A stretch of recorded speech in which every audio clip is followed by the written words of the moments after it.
Kalimera, kalispera, kalinikta.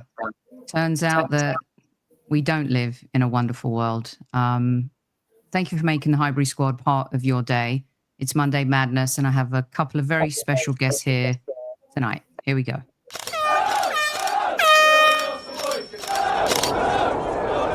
Mind the gap between the train and the platform. Please stand clear of the discussion doors. The next stop is Highbury Squad.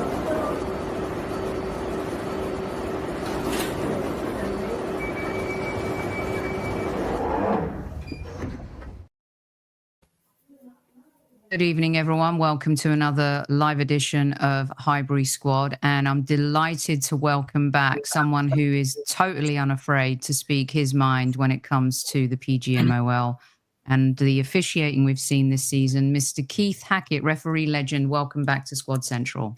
Pleasure. Delighted to be on your show. Thank you, Keith. I did want to start the show by getting a few words from you. The scenes in Liverpool today, just absolutely horrific scenes. And our thoughts go out to everyone who was there, who's been injured. I don't know too much and I don't want to say too much, but Keith, I just wanted a couple of words from you on what you've seen.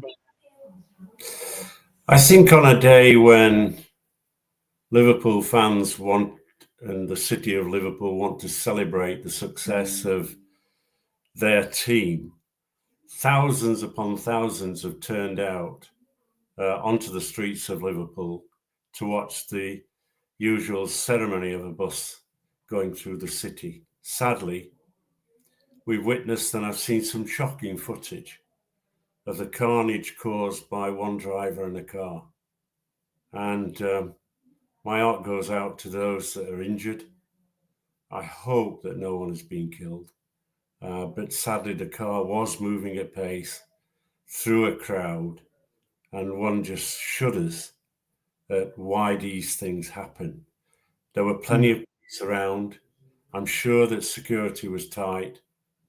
But, you know, I think it's very difficult for the police to actually be able to police these situations when they occur. They're out of the blue. Let's hope the perpetrator of the crime is dealt with in the appropriate manner. Let's hope that those families that have got their loved ones in hospital at the moment, I hope they recover. For some, I'm sure, given the film clips that I've seen, I think some of those injuries are life-threatening and life-changing. And I think it's so sad.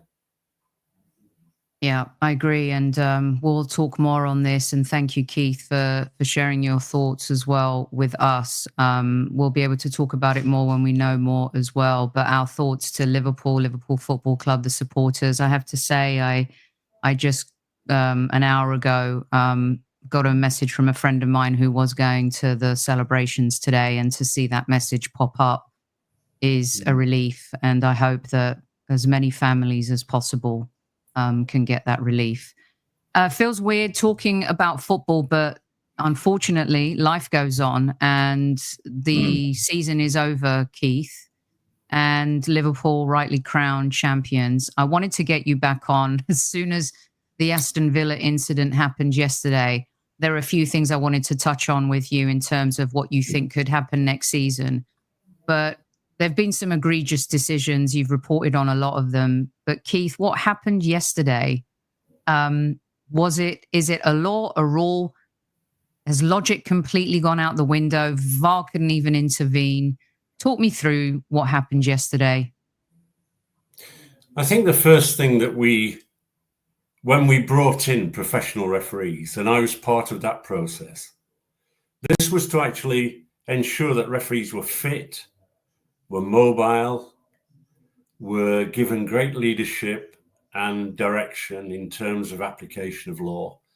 And the physical side of refereeing. The physical side is the game demands referees at the highest level of fitness.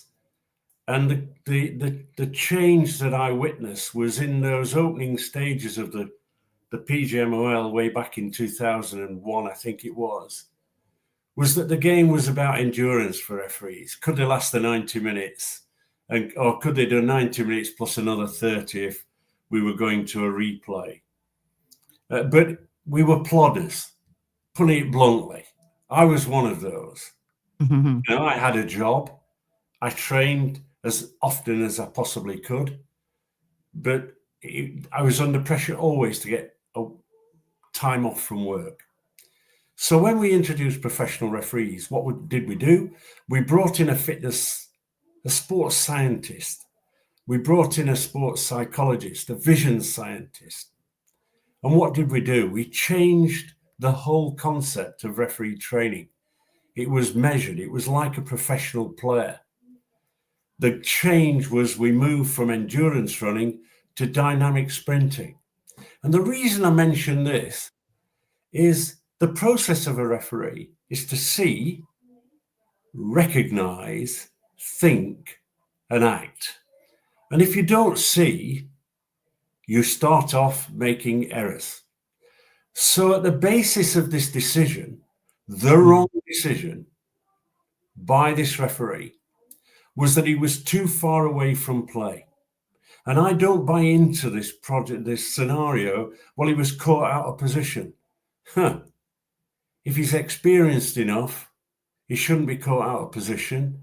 He should have the cognitive skills to read the game and move into those viewing situations where he's going to get a good view. He guessed.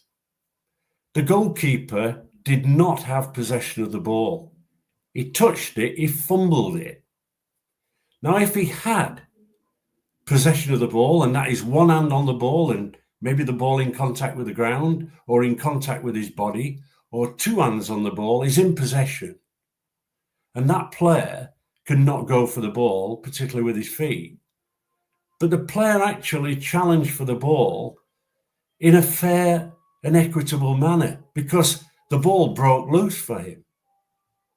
At that point, the referee has made a huge error because he's actually blown the whistle. He stopped play. Now, that will impact on other players because some players will continue to play and others won't. But in a flash, the ball's in the back of the net. By blowing the whistle and stopping and making this horrendous error, we have a stupid criteria where the VAR can only come in on goals, penalty kicks, mistaken identity, or offsides. And common sense is just like, well, I think officiating is bereft of common sense. I don't think it's in the area of what would happen. You know, people operate under the laws of the game. They operate under, you know, if they're driving a car, we're all conditioned to how we drive it and the speeds at which we operate. Sometimes we break the law. We don't expect that. But here is a referee who has guessed the decision, guessed wrong. Now let's look at the referee. Because I think here, we talk about an inexperienced referee. This referee joined the select group, SG1, the Premier League referees, in 2022. Now, he cannot be performing at optimum levels in the eyes of his boss, Howard Webb, because if we look at Anthony Taylor, many would say our top referee, or Michael Oliver, or a group of referees, Taylor has had 31 appointments in the season, and others have had 25, 26. And we get to Thomas Bramwell, who's had 11. So I think refereeing is like a book. You pick up a book in a library, there's thousands of them. You read the cover and you think, oh, this is interesting. And then you get into the story. The one thing when you write a book or you're an author is that you finish the book and that reader wants more. He wants to have an understanding of, wow, let's go on and let's do things. So I think it was important that the season, which has not been a good one for referees, And I think the PGMOL hide behind the concept that they think they're doing okay. They're not. I think there's a lot of referees who shouldn't be on that list. They're not good enough. I'm not being disrespectful here. This is the Premier League. And when Arteta has to make the choice of who's staying, who's going, he wants for his squad the very best, and the very best that's capable of delivering winning games. It's no different in refereeing. There are some referees who are good referees, but not good enough at the Premier League level. There might be a good League One, League Two referee. There might even be a good grassroots referee. So we look at the PGMOL and we say, why suddenly on an important game, and all Premier League games are important, don't get me wrong, but this is a game where you've got a team or decisions in the last matches of the season, who's going to play in the Championship, who's not, and therefore what you've got to do is that book has got to close on a very good chapter where you say, well, you've ended the season, as far as referees are concerned, in a good place. You've actually painted and created a piece of art that says, I want to buy into that. So I think the selection of this referee for this particular game was the wrong one. I think that when you have, you know, we've you know, people have various views on referees.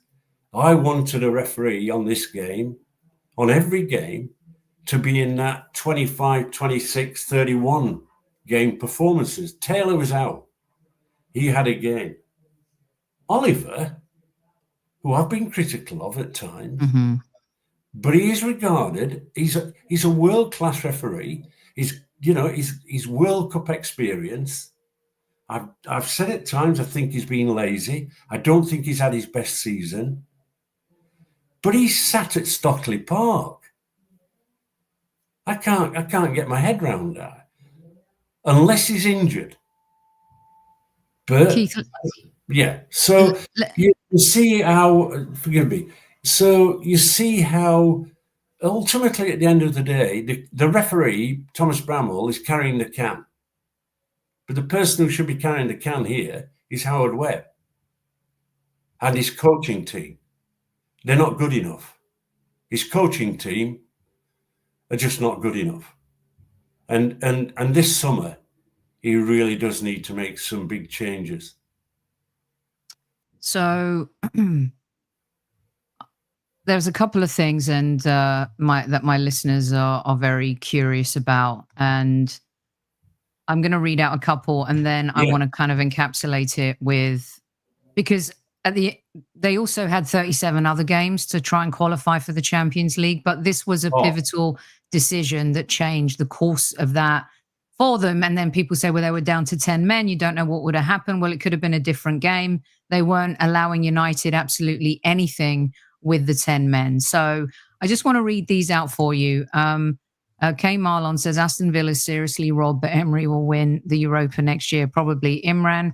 Mike, we'll get to that, Imran. Mike says, in my opinion, it was a choice to disallow the goal. I know the idea of corruption is always downplayed, but corruption does exist in every aspect of life where there's either money or power involved. And then Mark reminded us all of the blowing early with the Havertz goal against Liverpool. Perfectly legitimate goal, that felt like. PW says, if in doubt, wait until blowing the whistle, then VAR could have helped. Ian says, the teams on 66 points should have had the best referees yesterday. Patrick asks, why don't refs do post-match interviews like players and managers? And the impact on Aston Villa, Mike rounds up with regards to not qualifying. Keith, if you were the PGMOL boss still, and so many of us wish that you were, what would you do? What do you do with this? It's been really bad PR this year for the Premier League. Just terrible. You know, whoever is in charge of the PGMOL, and sadly, I was critical of the appointment of Michael Riley because I knew Riley inside out. It didn't strike me as a top class referee or as an individual that had the personality to be able to communicate well. Webb I've known for many years. He lives not too many miles away. He's a very capable referee.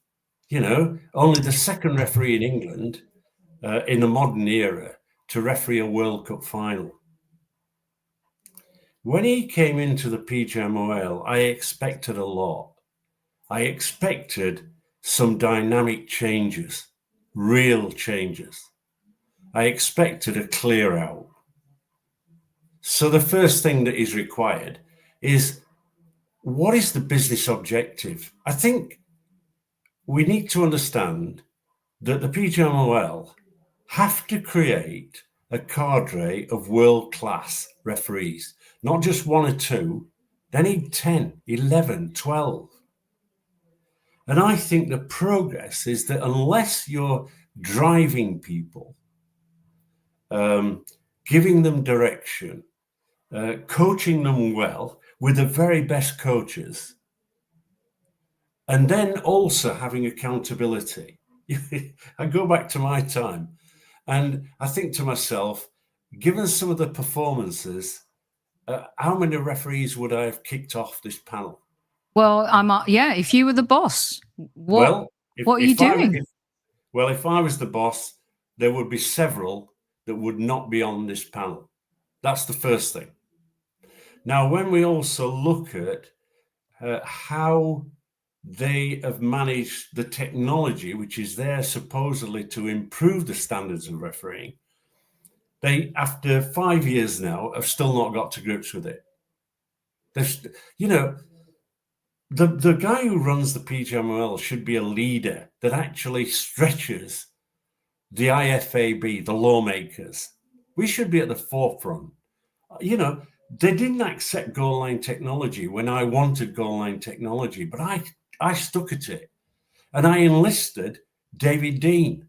I enlisted him because he had the contacts in world football. And he was the guy that brought, eventually, goal line technology, along with myself, to the Premier League. Now, when we look at things like VAR, they've ducked and dived, and they're not operating it well. They still haven't got a panel of VAR operators. They're still not communicating well to the spectators. They're not stretching the imagination. They're not actually saying, just a minute, we've got a nice looking car here, but guess what? It ain't got any wheels yet. It's not moving anywhere. So the first thing is, I'd look at the referees this season and I'd say, if you've had 10 or less games, you're on a critical list. Now, it's a business. So at this point in the season, which is closed season now, those referees would have had verbal warnings and written warnings. And I would have got my coaching staff to say, whatever you can do, improve their on-field performances. And if they fail and the referee fails, then they go. Now, okay, that might sound tough, but I think I just look at it in an organization that has spent 39 million, has got a 900,000 debt on its accounts, that's asking for another 20 million over the next few years, then this is a business that's bankrupt. Because ultimately, at the end of the day, if it's making hamburgers, it's delivering the bread, but there's no meat in them. I wanted to show you this table, and we got the legendary referee, ex-FIFA referee, and ex-boss of PGMOL. And I love the story that you told us about David Dean and the impact that he had. When I look at this, this is the ESPN came out with a report on VAR, and you guys can. I'll put it in the link so you guys can see. But it goes through the overturns, rejected, that led to goals, disallowed goals. It's all here for everybody to see, and then it does a plus and minus for teams. And Arsenal were on the minus side, and you can see the numbers here, and I'm sure fans have seen them. And then it goes through each of the games from Leicester, Bournemouth to throughout the whole season. If I regurgitate it, it'll just make me mad again. Yeah. But Keith, well, it makes me mad. What? It makes no. Please go. Yeah, please go ahead. Well, let me tell you, my time in office, we were learning. We were moving away from being amateurs into the professional environment. All that went with it. And I give you a relative assurance that out of every 10-game program, which was a weekend, so we had 10 games, as they do now, I would get calls from one or two managers, and we would be discussing generally one incident that has created a problem. So in a season, we had 38, probably at most, decisions that I had to get really involved with. Then that might have been visiting the manager, going to Radlett to see Arsene Wenger, or calling him from Salcombe when, he'd kicked a bottle out of frustration and then finished up on the on the walkway at Old Trafford. And I rang him and apologised. I think he was a bit shocked. I said, look, I can't continue I'm in Salcombe on holiday. I've seen what's gone off. I'm shocked, disappointed. I apologise. I think we've just got to bring the human element to it. Mm-hmm. Look, referees are human and they will make mistakes. That's for sure. That's life. But what I see is a load of administrators, and are they needed? A load of coaches who are not good enough. I know them. I get rid of them. So for me, I wouldn't go back to the PGMOL because I delivered. And yes, I had problems. And yes, you'd get the manager saying, I'm going to phone Keith Hackett on a Monday morning. And yes, I'd go and I'd said, forget the phone call. I'm coming to see you. And we'd have a cross-table disagreement sometimes. I would be actually talking about law. I would express problems we got, like simulation at that particular time. And our referees not being good enough, players getting better and our referees not getting good enough. And then we suddenly decided, we were finding out the players who were manufacturing contact, and we started to get better at it. I don't know what they're being taught. I mean, I watch Anthony Taylor in the last couple of 3 weeks, and he's a different Anthony Taylor that started the season. He looks more relaxed. I think he's suddenly communicating better. He's matured. And then against that, I'm seeing some referees who start the game really well and then deteriorate. And I'm thinking they're inconsistent within 90 minutes. What you have to aim for is consistency in 90 minutes and then consistency within the group. And the only way you get that is to actually be blunt and say, let us look at this error. So let us analyse the error that's been made in the Aston Villa game. Not what's surrounding the value of that error, because every error is an error. And it has an impact in terms of value to the clubs. It has an impact often on the scoreline, which is an even greater penalty to the clubs. Mm-hmm. So there's no doubt in my mind the importance of refereeing improving. I've not seen any signs of improvement. Definitely not this season, Keith. No, and I generally think, I do watch a lot of Football League as well. And, we're not short of good referees. I don't think the Premier League is short of good referees.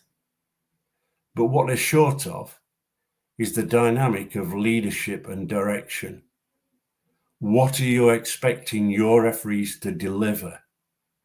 What is the true level of delivery quality? Is it at 80%? Not this 98% that they talk about. Let's get realistic. Don't cover whether it's a throw-in or not. If it's a wrong throw-in and it impacts on a goal, then yes, let's talk about that. But the reality is, it's the key major incidents where ESPN are really good at highlighting those errors. You know, where's the PGMOL? Why haven't they come out and apologized publicly to Aston Villa? Why haven't they said, look, my referee, and this is Howard Webb, my referee has got this wrong. The reason he's got it wrong is he's not in the right position to see his guest. I'm very unhappy about the way VAR is unable to get involved. So I'm going to go to the IFAB and I'm going to say, let us open up the interventions that can be allowed when there is a major error. Because it doesn't matter whether it's a penalty kick or a goal, they're errors. This is an error where in a fraction of a second, a referee didn't delay his whistle, and as a consequence, a goal was scored.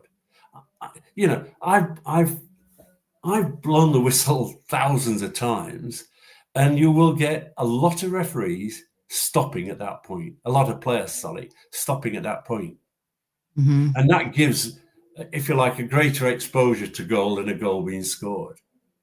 But Keith, let me ask you this, because you bring up a great point. At the top of the show, I said logic, and you're talking about, you know, common sense, and I think that definitely has been glaringly missing from football this season. And I mean, when you bring in something like VAR, and you still have a rule in place like the ref blowing the whistle, and there's so much at stake in today's football world, instant gratification. Who knows if Aston Villa will have even the same season to be able to get there again next.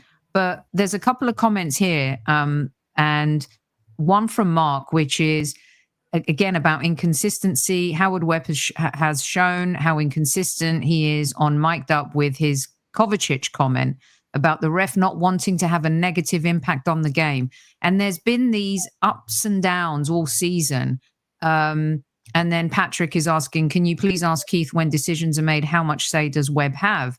And there's tons of comments like this in the chat for you, Keith. But the inconsistency, the who gets involved, at what level, fixing things after, punishing referees, teams are punished. Aston Villa now, okay, they still had 37 games, but that's cost them north of 80, 90 million pounds not being in the Champions League.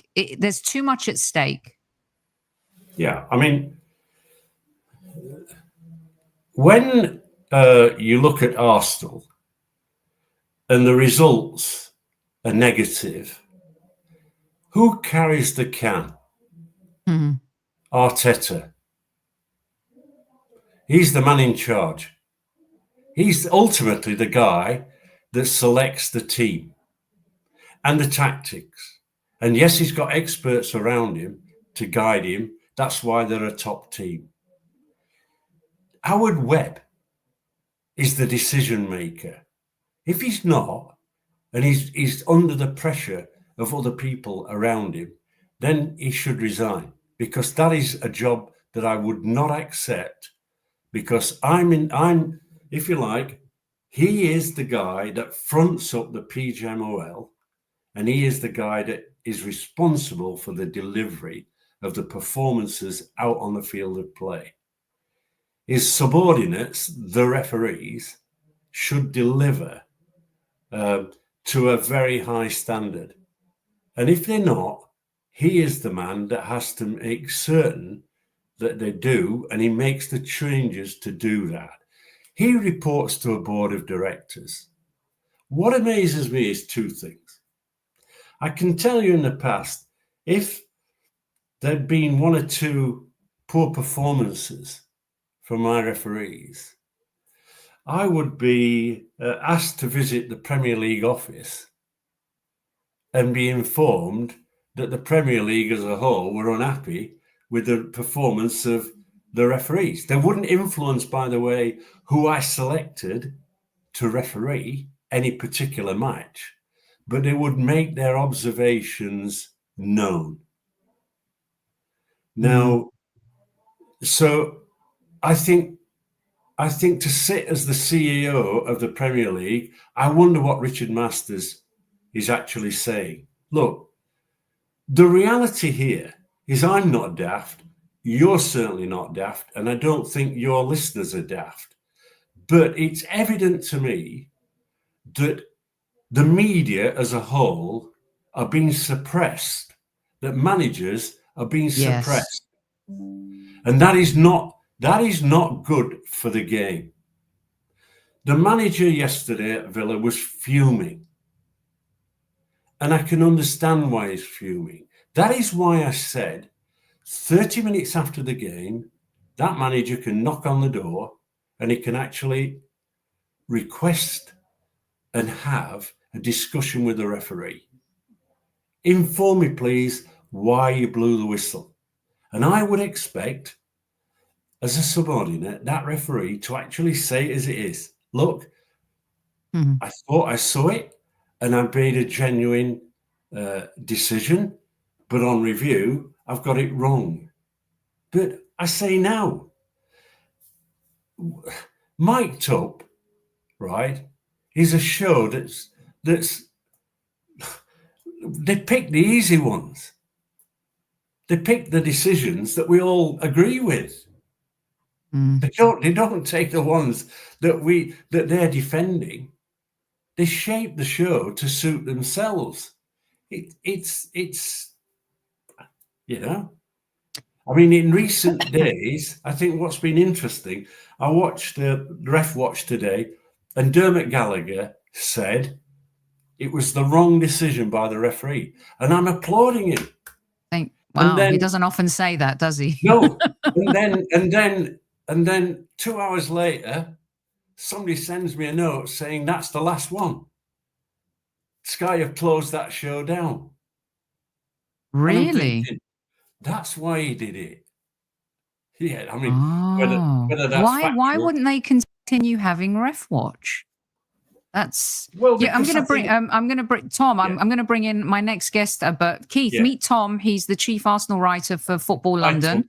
How you doing, Keith? And this is the great Keith Hackett. We're just having a conversation. Tom, I thought I'd bring you in case you had a question for Keith before he went too. But I didn't know about Ref Watch going off the air. Yeah, I'd learned that. Somebody sent me a note a few minutes ago. So I'm beginning to think, I'd seen Dermot loosen up in the last couple of shows. So, and today he admitted that the referee had made a mistake and the ball wasn't under control.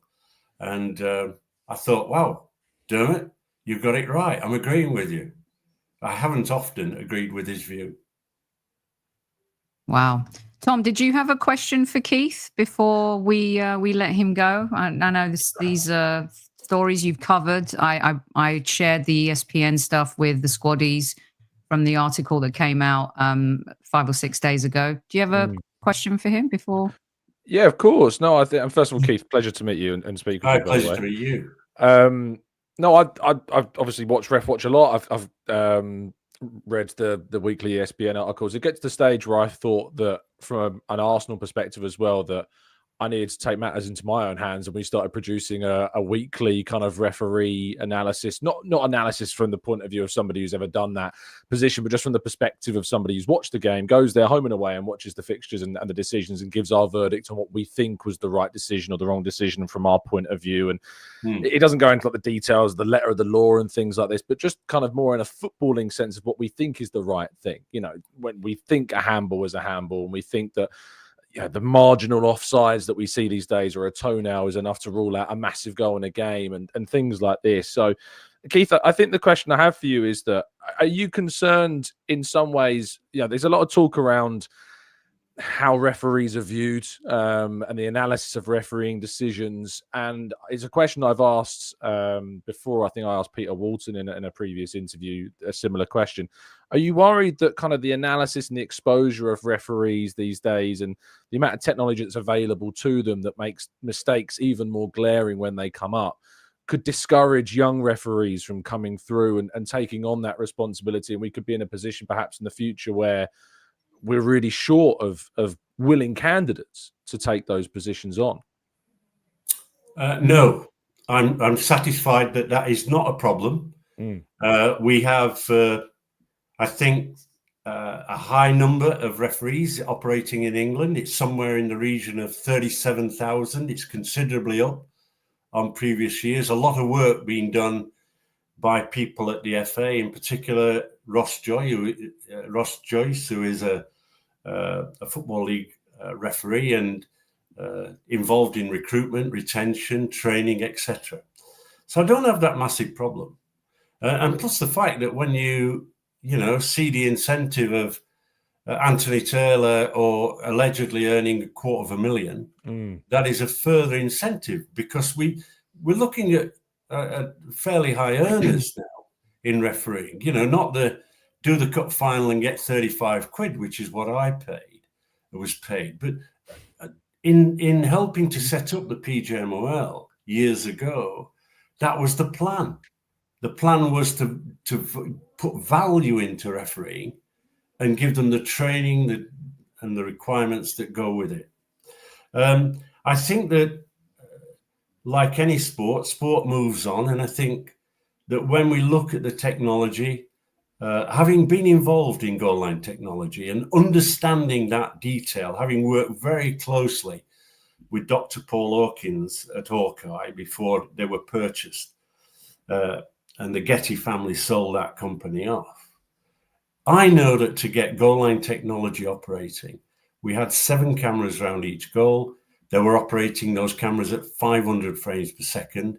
We understood the law. The whole of the ball has to cross the line. So that was the basis of the criteria. And then I threw a curveball in saying, I only want a goal being announced. I don't want a near miss. I don't want a conversation. I want the referee to be informed that it's a goal, nothing else. When we look at the offside decisions with VAR, and remember that 500 frames per second to get that level of accuracy, VAR operates at broadcast speeds, 25 frames per second. So there's a built-in delay in the process. So what they've done is they've developed the semi-automated system that we're now beginning to be familiar with. There's a problem. When we talk about the offside law and the position, the law states touched, played. So when the ball is touched physically, that is the point at which a photograph should be taken of the position of the player. So what does the European system do? It has a sensor in the ball that registers that touch immediately. You get a more accurate picture. What does the PGMOL do? They don't buy into that system because they're operating with a Nike ball, they're going to change to Puma, I think. But Adidas have been very clever. They've patented the chip in the ball. So we've got a semi-automated system, new system, without the depth of trials that's required, in my opinion. And you haven't got a sensor in the ball. You've got a tracking mechanism. And therefore the ball has to move before the tracking system kicks in.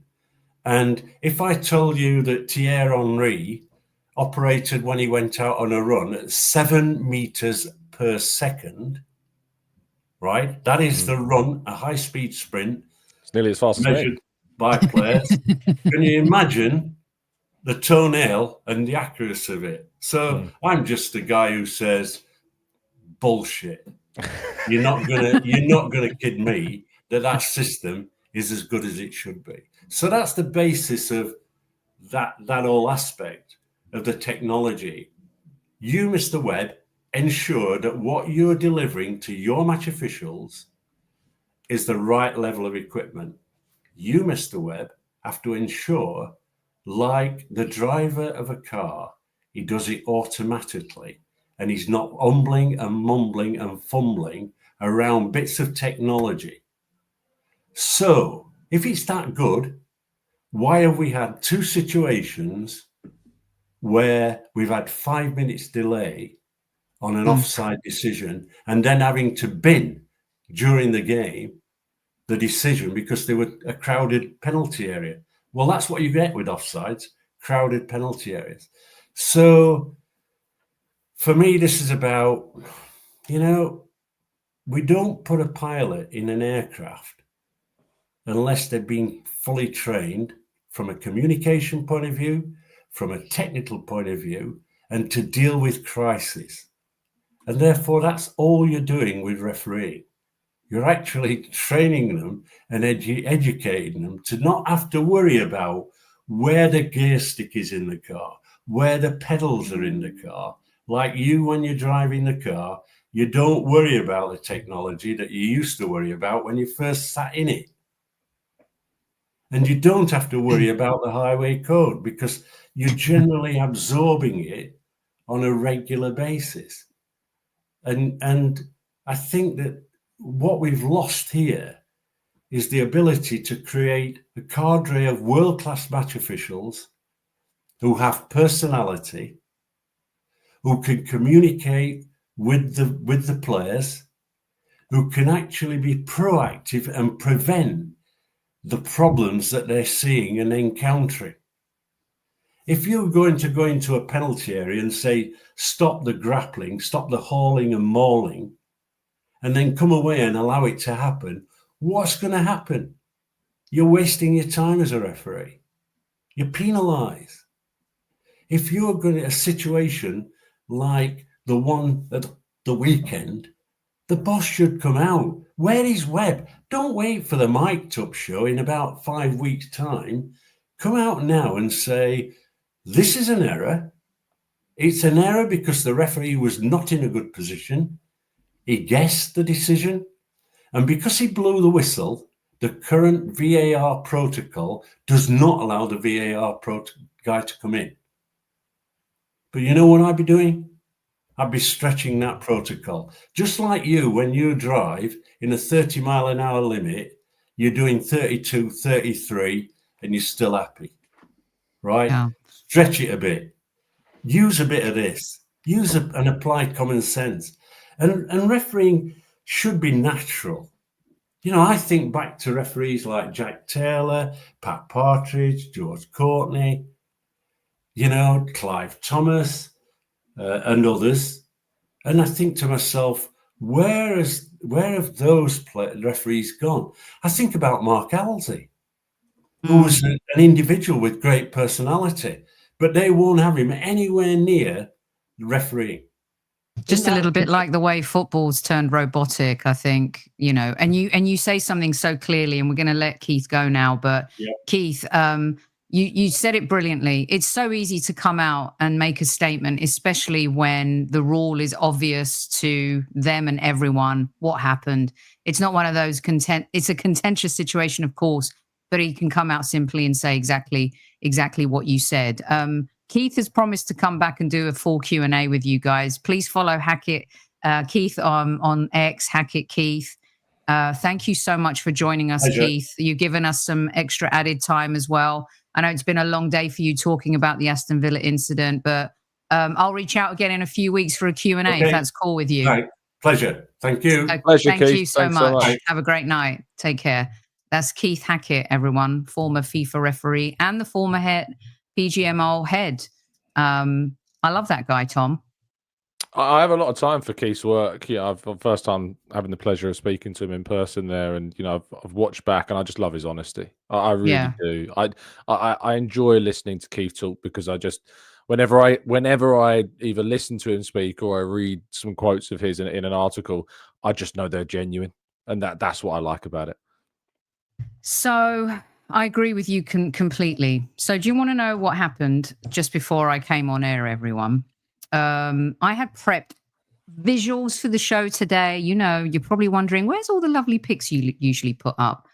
And I tell you, if any of you squaddies are an expert, my iPhone is stuck, I tell you, on trying to shut it down. And every time I keep trying to shut it down, it wants me to call 911 or 999, right? And it's totally dead. So, by the way, I had pictures of you, Tom, which Albert took a couple of fun ones because you were at the Emirates today, and this is annoying. I know we're going to have a show tomorrow night about the women as well, but tell us a little bit about the celebrations today. And do you think Katie McCabe's going to have a horrible hangover tomorrow? Yeah.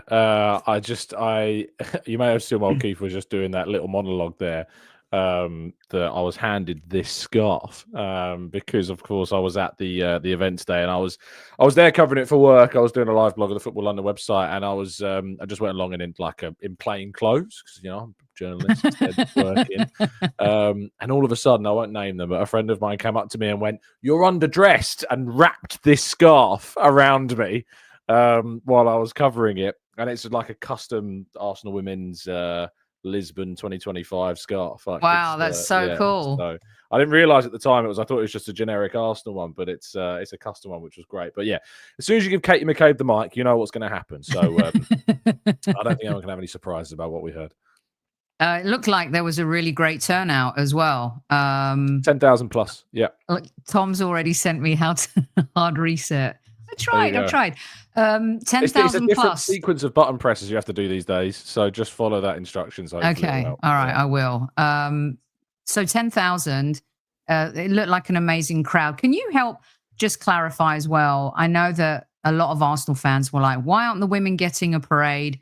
I mean, it looked amazing and they did an amazing job. I thought the scenes were superb. I loved the way they had them up in the spot that they were. Everyone could see everything. Was it a council issue, Tom, regarding the parade? There was a number of reasons. One of the predominant reasons was a lot of what would be described as the most regular kind of match goers to women's games. The majority of them are not back yet from Lisbon because obviously flights returning from Lisbon from the game on Saturday evening to get a flight back the next day, is not always feasible. So a lot of those fans that they realised would be coming back from Lisbon would not be back in time for a parade specifically. The other reason is logistically the quick turnaround from the final to that Monday bank holiday day would have made it very difficult for them to do it as well. Specifically, you think about how many people are working on a bank holiday, particularly in kind of security matters, that would have made it quite difficult to do. And another point of view, some people were asking, why was it therefore done on the Monday? Why not push it back further in the week? And the reason for that it was done on the Monday was because a lot of the girls are going off to international duty tomorrow. In fact, some of them should have gone today and pushed. I was speaking to Steph Catley after the game, and she was explaining how she and the other Australian girls have pushed their flight backs to tomorrow. So there's a lot of logistical reasons, security-wise, police presence and things like that as to why it couldn't be a specific parade. But to be honest, having it kind of congregated and concentrated into that area, I think made the entire spectacle that much better, to be honest, than say stretching it out over a larger area. I think it was a really, really fantastic moment. Yeah, I liked it too. When the US women won the World Cup, I've been to a couple of theirs, and I feel like they feel more intimate, and the players feel a lot closer to the fans as well. Okay, good stuff, and well done for all your coverage on the women and supporting the women. It was really nice to see a few of the YouTube channels doing watch-alongs as well, Tom. I feel like the support for the women's team has grown among the YouTube community too. And I'm telling you, no other women's team's getting that crowd. No. They're not. I do believe if Newcastle or Birmingham come up, they'll have a few things to say about for sure. Their fan support's amazing. But yeah, let's touch a little bit. I've got how many? 10 more minutes with Tom here. I can stay on a bit longer if you need. All right. I Okay. can give 10, 15 more. Okay. I mean, I could sit and listen to Keith all day. I mean, Yeah. but we do have some pertinent questions for you. So, of course, it's the summer and your transfer show is about to go off the it hook. does every year. Yeah. I'm gutted. I can't do. I'm actually not able to do it tomorrow morning. I realised later on I've got a very personal engagement tomorrow. Unfortunately, I'm not going to be able to do tomorrow. But it'll kick off on Wednesday morning, 8 a.m. Hold on, you've already seen the King, the Prime Minister. Yeah. Is there another It's one? not that. It's a family situation. So Okay. unfortunately not. But yeah, no. Yeah, it's been a mad year when you think about it like that. King, Queen, Prime Minister. Yeah. I mean, you've had quite the season. You've had quite the Yeah. season. Yeah. You're going to have to do a collage. Maybe one of our artists could do a collage of Tom, at the Palace at number 10. The biggest his travels. ego stroke of all time. Yeah. Right. You're going to love this shot. Because my phone died. This was the only one I had and Potsy's on it. Oh, you can't escape him. He will find you. Bless him. He's probably still on his Race for Europe show, which I'm sure was pretty lit this evening as well. So much talk, Tom, about who's in charge, who's the boss. Even speculation as to why Berta and Mikel weren't sitting next to each other at the Southampton game. I think because Edu and him always sat together. Do you know what I mean? So what's your initial take on Berta, Arteta and all this jazz? I've never heard so much codswallop, and that's me using the most show-friendly term I can use, in my life. The amazing kind of mental gymnastics people are willing to make up about this scenario and this situation. It's absolutely fair to suggest that Arteta and Andrea Berta may not have the exact same thoughts on everything, because who on earth does? Who on earth has the same exact feelings on everything that they work with? That's just expected. Arteta and Edu wouldn't have done either. But this idea that they're having disagreements already, or there's problems behind the scenes, is just so much rubbish that people are just inventing to try and destabilize whatever summer hopefully we've got ahead of us. But Andrea Berta was appointed, with Mikel Arteta very heavily involved in the process by which they decided upon Berta as the man to take over that position. And as Arteta explained in the first press conference, where I met Andrea Berta in that press conference, he came around, shook everyone's hands. There's some funny stories from that behind the scenes as well. And is he intimidating? Not from that perspective. I think it's clear that he I think was quite conscious that his English, perhaps in the room full of journalists at the time, was not necessarily as well equipped to cope with. I'm just trying to think of what I can share. Isan Khan, who obviously has now become slightly famous for asking Arteta about Victor Gyökeres in the most hilarious way in one of the more recent press conferences, for those that have seen that clip. Said nice jacket to Andrea, and there was a good laugh at that, which I don't know whether he got just understood the kind of British kind of humour. But I don't think he was intimidating to us in that room. There was certainly a sense of it's going to be interesting to see how, because he's very different to Edu. Edu's like the charismatic, personable charmer, if you like, and Andrea Berta isn't, and it's not a slight on him. That's just not his personality. I think he's very much business first, and is very straight down the line on what he wants to achieve with Arsenal. He's very determined and motivated to take Arsenal and take this challenge of what he's got now at Arsenal to succeed. And I'm looking forward to this summer and seeing what happens. Is method. You're going to see a lot of links. And we're already seeing that. You're going to see, and the reason why you're going to see a lot of links is because Berta's kind of approach, from the understanding that I have, is very broad. He doesn't like to, as Arteta was using the phrase the other day, doesn't like to leave a stone unturned, and wants to be prepared and wants to be assessing lots of different potential candidates, which Edu necessarily wasn't exactly quite like that. So it's interesting. I actually don't want them to get along. So I don't want them to be best buddies. I mean, I want them to get along, but I mean, Berta and Diego Simeone had mixed words to say. I mean, Graham Hunter and Kevin Hatchard been on the show talking about how, especially Hatchard was talking about how Berta's had much more hits than misses. And then at times, you know, I mean, you can imagine working with Diego Simeone and Mikel. Ego, they both have egos, right? They all have to have egos, but I don't want them to like get along. I want them to disagree, because in that area, we've got to improve. We've got to be sharks. We've been dolphins. Now we need to be sharks, Tom. Are dolphins sharks? I don't know what that analogy was. Are we rescuing people at sea and getting a really good reputation, and now we need to not do that? Well, I just want us to be killers in the transfer market. Yeah, I hear what you're saying. Yeah, and there's I really get the sense that Arteta's kind of reached the end of his tether in terms of kind of the kind of like what's happened, what's gone before, and that this is a window to, you know, I think he felt aggrieved at the beginning of the last window of how short we are, hence why he kept on saying it and has continued to say how short we are.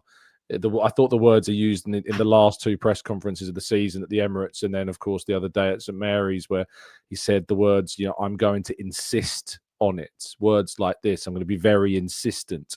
And he spoke, obviously, as I've just mentioned there, about not leaving a stone unturned to make this team better. There's a real determination, I think, and a real pointedness about how Arteta is speaking. I think that comes through. We know what he was like in January. We know how desperate he was to bring players in, and the club didn't deliver him those players that he was so publicly determined to ask for. So, again, I'm excited for the summer. It's without a doubt that it has to be a 9 or 10 out of 10 window this summer. You know, anything less than that for me is not good enough for what Arteta needs, for what this team needs to go and take the challenge to the teams that we've got to face off again, because they aren't going to sleep. And we know that from the deals that are already being pursued by those clubs as well. Right. So luckily I still have some slides from other shows. So forgive any of the titles. Oh, this one works.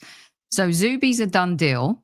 Right. Mm-hmm. Yeah. I want you. There's the Gyökeres versus Sesko conversation, and it seems like a lot of work had previously been done on Sesko, but Berta is a fan of Gyökeres, and I tell you, that guy he's a beast. Jesus Christ, he could play the Hulk in the new Marvel. Is it Marvel or DC Comics? I don't know, Tom, but Well, who is? You know what? Why can't we get both? Because Havertz is going to play more in midfield next season, I think. You can't get both, I don't think. The reason you can't get both is because when you sign one of them, any negotiations with the other is going to go as follows. How can you guarantee me enough minutes when you've just spent 60, 70, 80 million on another striker? You know, I want to move to a club at this level where I'm going to play every week, going to play every minute as much as possible. And you've just signed this guy, so I would just go somewhere else instead that's of a similar level where I can play. Okay, so can I interject? Is there a way they both play? Like Gyökeres likes being on the left too, no? He drifts left in the Portuguese league because he's allowed that space, but he's not like a wide forward that would operate there. So he couldn't do what Martinelli and Trossard do. No, he wouldn't. No, he's not. Isak, for instance, there's a reason why for Sweden Isak plays off the left and Gyökeres plays through the middle, because he is a classic number 9. Which one would you sign, Tom? So it's the magic question I get asked on this. I've been leaning slightly towards Sesko of the two for the majority, I think, of this year. And you know, Gyökeres' numbers, you can't ignore them. Like the raw volume of goals he has got is impressive, very, very impressive. But when you dig a little deeper into them, that has been what swayed me more towards the Sesko deal. Because I feel all of the context around Gyökeres makes me slightly uneasy, and has he scored too many penalties? Has he scored too many? Penalties is part of it. I think the league is certainly, he plays for the most dominant club. It's not just about playing in Portugal, because teams, players have played in Portugal and done very well, not playing for the most dominant club who have won the last 2 titles and dominate every game they play. But if you actually look at the types of goals that he scores, a lot of them come mainly in transition. They don't tend to be against, teams that are dropping very, very deep, because Sporting tend to get goals quite early in games, which forces the opposition to come out a lot more during games, giving them far more space. He's going up against defenders that, with respect to the Portuguese league, are far less competitive than, say, the defenders in the Bundesliga across that division. And when you're he's turning 27 this summer. If you commit to Gyökeres in those years, there isn't really a ceiling in terms of him to kind of punch upwards from. Whereas Sesko, on the other hand, is, you look at his numbers, the raw goals obviously are less than that of Gyökeres, but the finishing numbers are actually quite impressive. How he outperforms his XG, how he outperforms his goal per shot, etc. And not only that, but stylistically, he looks like he suits how we play so much more than what Gyökeres does. And not only that, he already plays, of course, in the Bundesliga. He's 4 to 5 years younger than Gyökeres is as well. So there is a ceiling there to punch upwards from. So that is key. And, people I don't think necessarily have watched enough, or they kind of have these views of both players. I think I can see a comment in the chat from Dave B, who says, didn't he score a hat-trick against City? 2 of those 3 goals were penalties in that game. So, it's context. It's really easy to get swallowed up by the raw volume of those goals. But I just think that Sesko, I know I was having a conversation with some of the other journos before the game against Southampton. We had this conversation, and I don't think anyone in that room said they leant towards Gyökeres. I felt the feeling was very much that Sesko, they felt, was the better option to go for. That said, if he comes in, I sincerely hope he absolutely smashes it and shows that I was wrong to prefer the other. So, it's just a personal preference thing. Yeah, I'm trying to think. He looks like Marco Reus a little bit. I see Marco a lot here. Yeah, he's a taller he does. Marco Reus. He's a taller, and actually, Marco's taller than you. He's much taller than he looks on a pitch. It's really weird. Okay, so talk to me about this, because for those listening on our audio platform, thank you, on Spotify and Apple. Rodrigo, this one seems to me like something Berta. Like, this feels like to me, like one of these cooking Berta kind of transfers, right? So you look at Felix, which didn't go quite well. Alvarez, Lamar, you could say what you want about that in terms of his most expensive signings. But you look at Cunha, you look at some of these other players that, he's brought in, and also some of the sales that he's made. To me, this is a guy that knows the league and knows Rodrigo's quality. I think Rodrigo's a game changer. A lot of Arsenal fans are like, well, where's he going to play? And how much is he going to cost? And what are the conditions, as David Ornstein reported a couple of days ago? In your universe, is this a reality? It's not impossible. Certainly not, because there is a market opportunity. And if there's one thing we've known about Arteta's tenure at the club, it's that they do look for market opportunities. They do look for kind of chinks in the armor of certain clubs to exploit different positions. And they did that obviously with the Havertz deal. They didn't expect him to be on the market, and when he came up on the market, they moved pretty swiftly and aggressively for him. The links are real. Like, there is interest in Rodrigo from Arsenal. It's not a case of it's just like transfer noise. He's a player that the club and those behind the scenes certainly appreciate. That the issue with the Rodrigo situation is obviously he would cost probably more than the centre forward that they would look to bring in this summer. His wages would certainly put him among the highest earners potentially. I have seen those rumours about him wanting, potentially around 10 million. I don't know if that's true, but certainly he would be among those highest earners. But that would be what you would expect for a player that you'd imagine has to start in Arsenal's front three. So I don't have too much of an issue of suggesting a £250,000 per week contract or around that figure. I don't think that's wildly inappropriate for a player of his standing. But the problem that we've got is that we don't really know the scenario at Real Madrid, because Xabi Alonso is coming in and has to have an assessment of his squad. He will make decisions on that team. There's interest from Real Madrid in Nico Williams, like there is, of course, for Arsenal. If Xabi Alonso comes in and deems that Nico Williams is a preferred option to Rodrigo, then fine. I don't think Nico Williams makes a lot of sense for Real Madrid. He is predominantly, I know he can play on both sides, but he's predominantly a left-sided player. Ironically, so is Rodrigo, but plays on the right because of Vinicius Junior's presence in the squad. So, yeah, Rodrigo is one of those where I likened it to like the opportunity when we signed Alexis Sanchez. There's kind of a lot of similar feels to kind of that. But it is one of those where it would take a lot for it to happen. Someone said it in the chat. If he feels like a Man City, like seems like a Man City signing. I'd say more Chelsea. Like Chelsea are those teams that Chelsea is one of those sides that just pop out of nowhere and sign that player. Yeah. Like they always do it. Like they're linked to players that are linked to Arsenal all the time, and then suddenly you go. If Arsenal don't sign Sesko, I would not be surprised if he ended up at Chelsea this summer. I really, really wouldn't. Tom, that would be crazy if after all this time, I'm not saying it's Mudryk all over again, and in the end that ended up pretty well for us. This fella, who a lot of people say has had a terrible season, Graham Hunter vouches for Nico Williams, not only from a player talent point of view, but character, just what his life story is, the type of player that, yes, he may have not been at his best, but do not underestimate this young fella.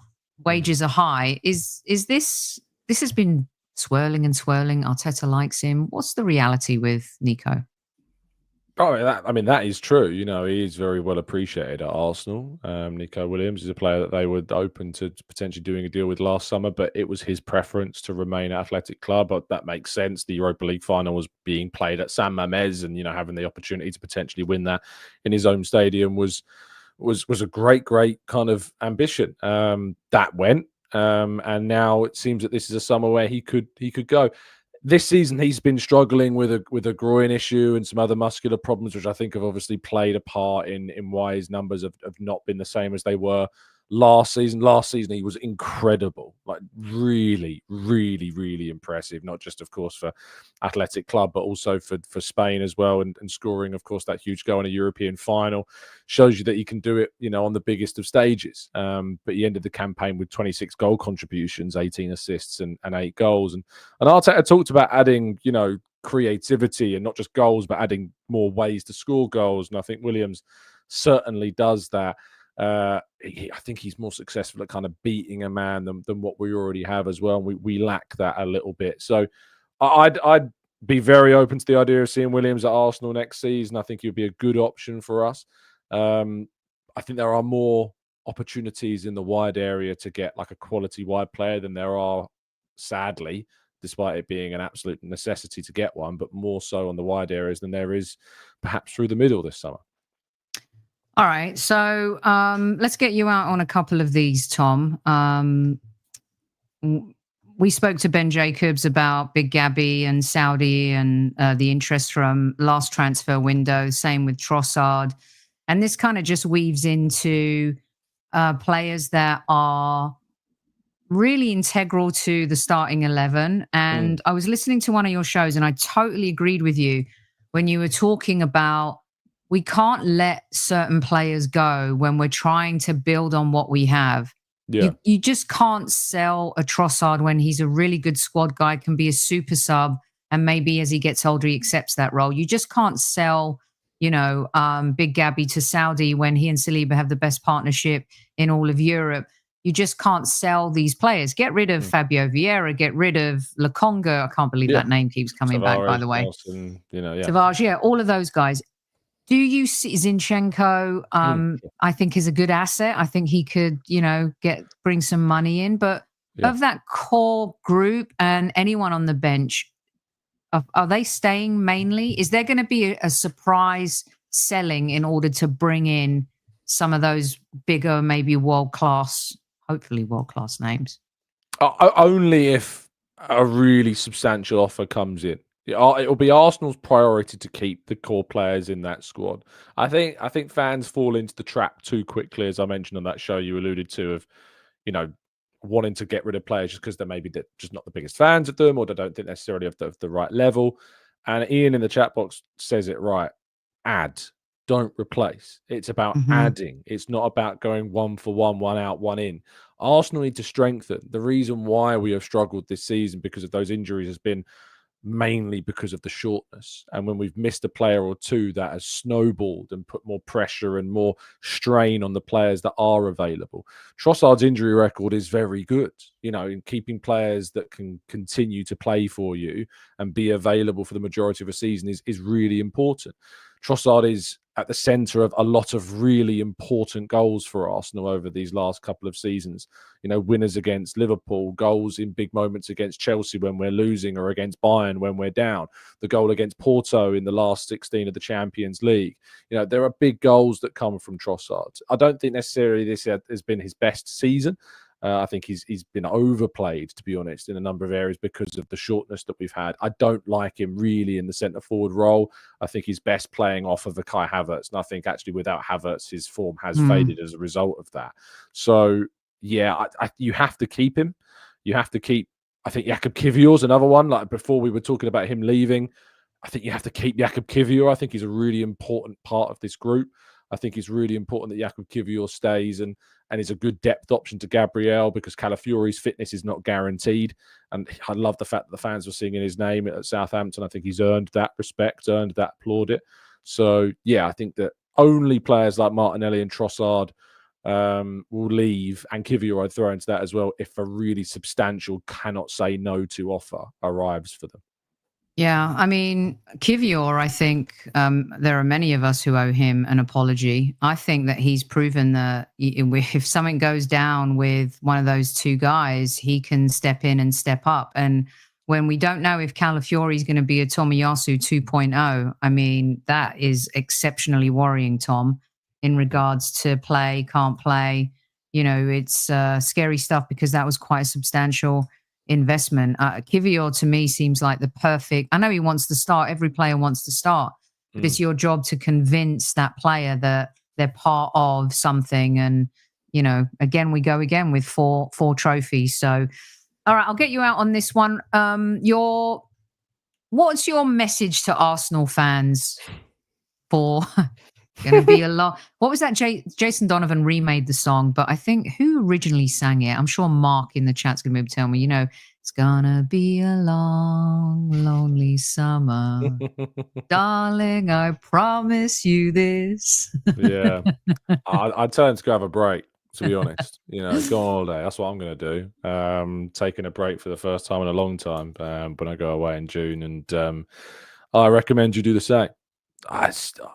People take this so effing seriously, Sophie. Like, it's nuts how seriously some people take this. Like, I've learned really, you know, in these last couple of years how important it is for football to not be the most important thing in my life, because now it's my job. Now it's everything that I do. It's what I wake up doing. It's what I spend my 9 to 5 doing. It's what I spend days at, 24 hours plus 48 hours at a time while traveling at times doing. And it's a great privilege, don't get me wrong.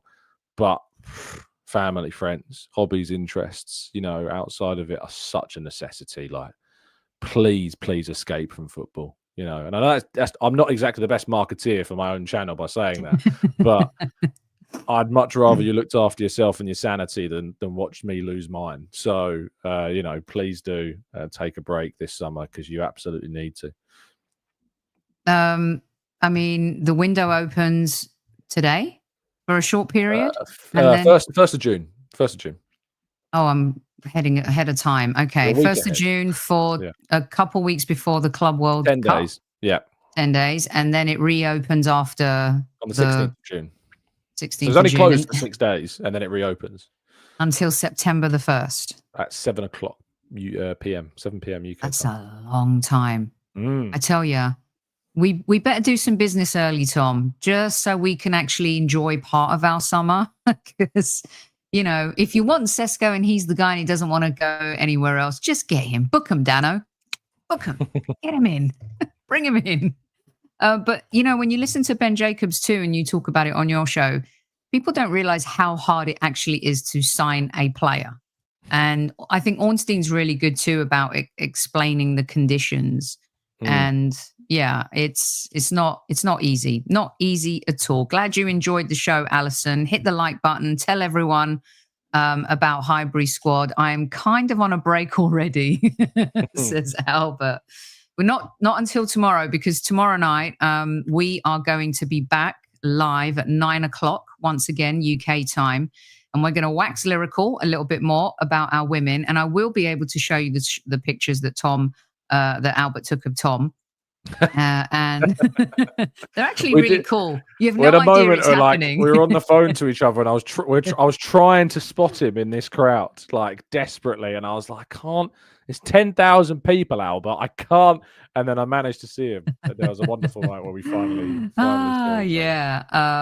Bank holiday Monday Madness was all I expected it to be. Well, I'm glad that we delivered. So tomorrow we'll be back live at 9 o'clock UK time to look at the women's season, celebrate, show some videos, show some behind the scenes stuff. I'm sure you've seen a lot already. Albert captured some really great stuff too. And we'll talk about going forward.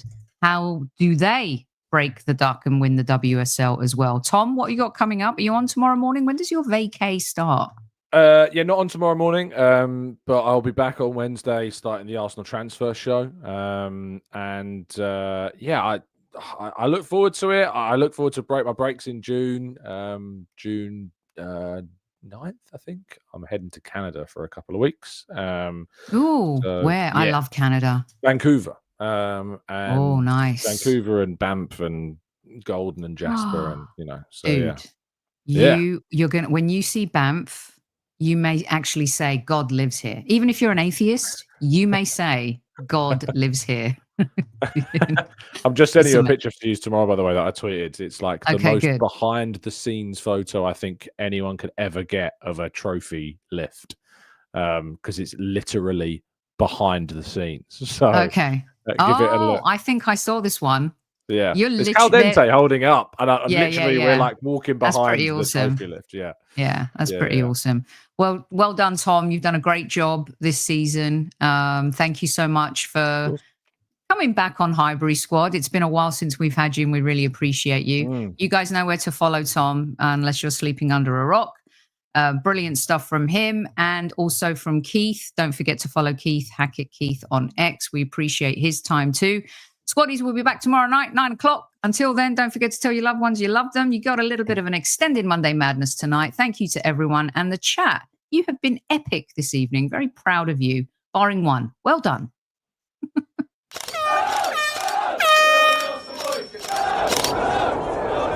Mind the gap between the train and the platform. Please stand clear of the discussion doors. The next stop is Highbury Squad.